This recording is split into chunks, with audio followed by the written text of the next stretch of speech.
स्वागत है आपका। ब्रेक के बाद अगली बड़ी खबर की ओर आपको लिए चलते हैं। हंगरी में बड़ा उलटफेर देखा गया है। यहां 16 साल बाद सत्ता परिवर्तन हुआ है। विक्टर ऑर्बन की जगह अब पीटर मग्यार देश के नए प्रधानमंत्री होंगे। आपको बता दें कि इन चुनाव में मग्यार ने ऑर्बन की नीतियों को पलटने का वादा किया था। वहीं अब यूरोपीय संघ और नाटो के साथ हंगरी के रिश्तों में सुधार की उम्मीद भी जताई जा रही है। यूक्रेन को लेकर भी अब हंगरी की नीतियों में बदलाव आ सकता है। आइए आपको एक रिपोर्ट के जरिए बताते हैं कि छोटे से देश हंगरी में ये परिवर्तन क्यों यूरोप में बड़ा प्रभाव छोड़ सकता है। इस पर फिर अपने विशेषज्ञ मेहमान से हम चर्चा करेंगे। 16 साल बाद सत्ता से बेदखल करने के बाद जीत के खुमार में डूबे अपने समर्थकों का उत्साह बढ़ाते हुए पीटर मग्यार ने प्रधानमंत्री विक्टर ऑर्बन के शासन के फैसलों को पलटकर नई नीतियों को लागू करने का भरोसा दिया।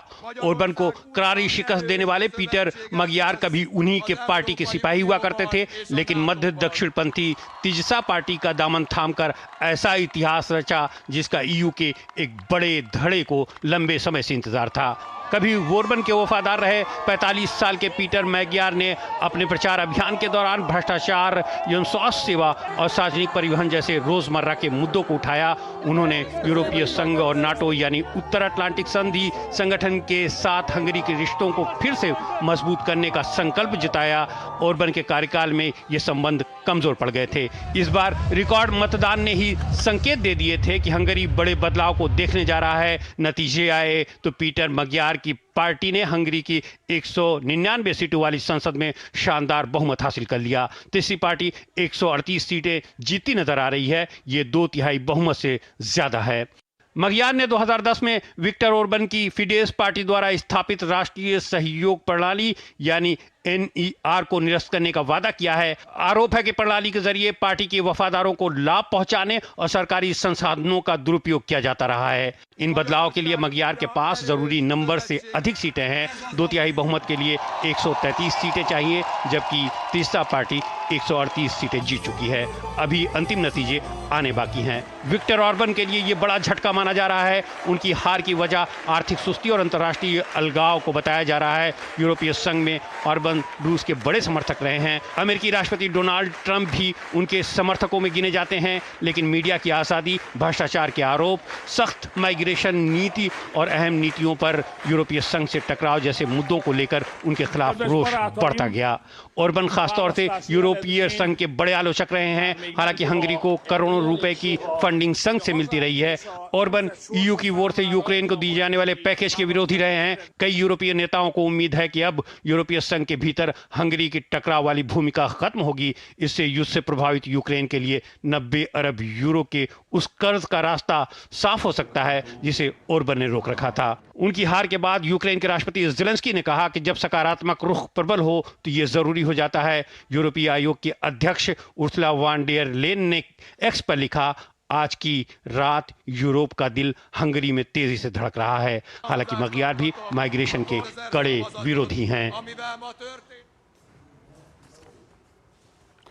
संजय भारद्वाज हमारे साथ जुड़े हुए हैं, SIS JNU से विदेशी मामलों के जानकार हैं। संजय जी, हंगरी की अगर बात करें तो हंगरी का ये जनादेश क्या कुछ कहता है?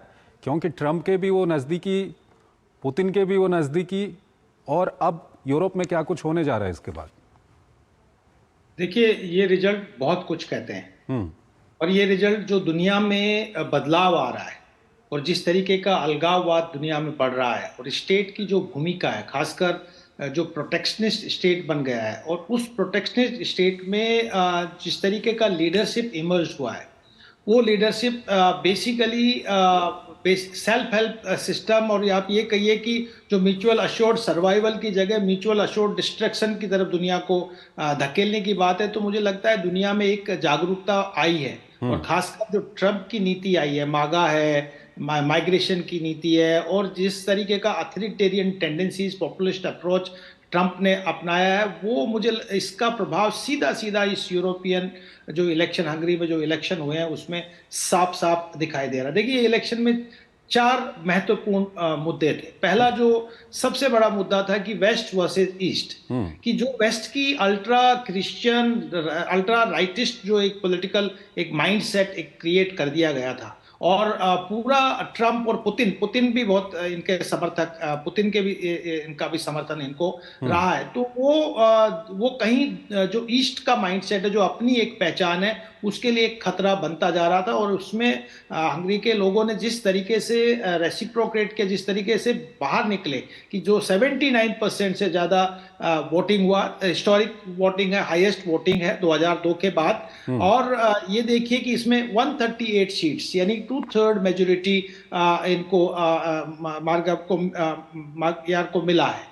तो ये इंडिकेट करता है कि जो वेस्ट वर्सेस ईस्ट का एक गणित है, तो उसमें ईस्ट की तरफ झुकाव है। दूसरा जो बहुत बड़ा कि जिस तरीके से विक्टर जो प्रोपेगेंडा और के माध्यम से और जिस अपने फेवरेटिज्म को अपने पार्टी और अपनी आइडियोलॉजी के लोगों का जो फेवरेटिज्म था, तो जो प्रोपेगेंडा के खिलाफ एक ऑनेस्ट पब्लिक डिस्कोर्स को प्रमोट किया गया कि एक ऑनेस्टी के साथ में जो रूल करेगा, जो इटली को एक देगा। तो एक दूसरा बहुत बड़ा फैक्टर था। जो तीसरा आपने भी इंडिकेट किया कि करप्शन, और करप्शन में भी बहुत एक कॉटरी बना हुआ था, एक सिंडिकेट बना हुआ था विक्टर का, और वो अपने हिसाब से एक तरीके से कंट्रोल्ड अप्रोच के माध्यम से करप्शन किया जा रहा था। तो वहां पर जो मागियार ने एजेंडा दिया है कि हम एक क्लीन पब्लिक लाइफ की तरफ जनता को ले जाएंगे, हंगरी को ले जाएंगे। सर, और चौथा बहुत इंपॉर्टेंट, अगेन मैं एक पॉइंट, चौथा इंपॉर्टेंट